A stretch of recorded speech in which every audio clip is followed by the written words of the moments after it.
আমরা তখন হাফেজি পড়ছি এক মাদ্রাসায়। সঙ্গত কারণে আমি মাদ্রাসা এবং এলাকার নাম বলবো না।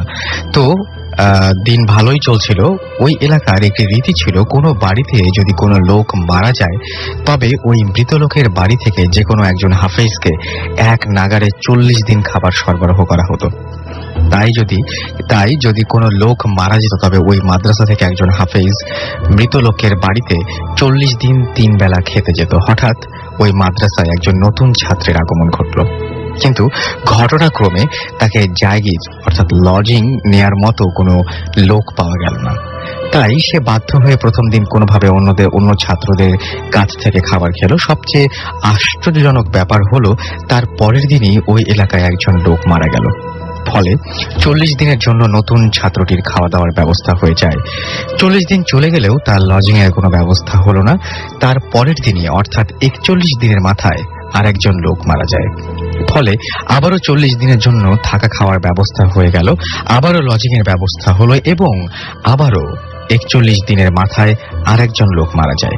এভাবে ওই এলাকায় পর্যায়ক্রমে 7 জন লোক মারা গেল, অর্থাৎ প্রায় 9 মাসের মতো অতিবাহিত হলো।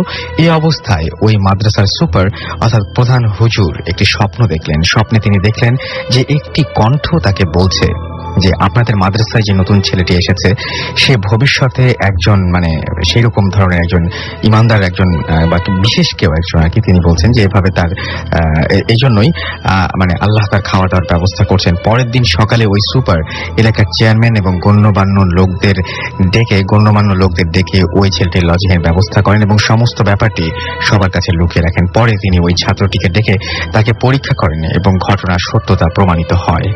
পরে তিনি সব ছাত্রদের কাছে ঘটনাটি খুলে বলেন এবং ওই ছাত্রটিকে মাদ্রাসার সুপার নিযুক্ত করেন।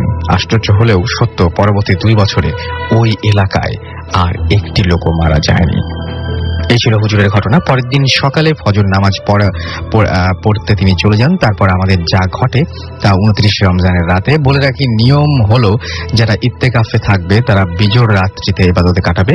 তাই আমরা সবাই সেদিন নামাজ কালাম পড়ে 12:30টায় ঘুমাতে যাই এবং আমাদের সাথে যে যার দাদাটি ছিলেন তিনি অনেক পরহেজগার। তো তিনি শোবার আগে প্রতিদিনের মতো দোয়া কালাম পড়ে মসজিদের দরজা ভালো করে খিল দিয়ে বন্ধ করলেন।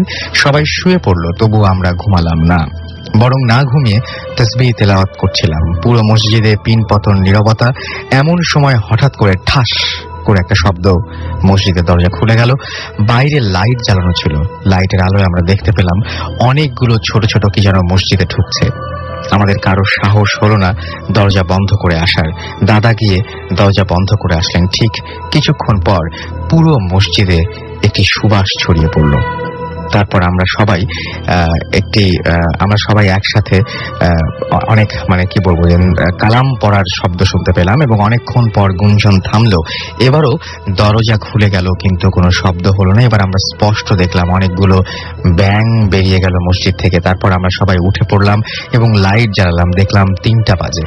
একটু পর আমাদের সবার বাড়ি থেকে খাবার এলো এবং সবাই সেহরি খেলাম। পরে দাদা আমাদের বললেন ওগুলো জিন ছিল। এই ছিল আমার ঘটনা।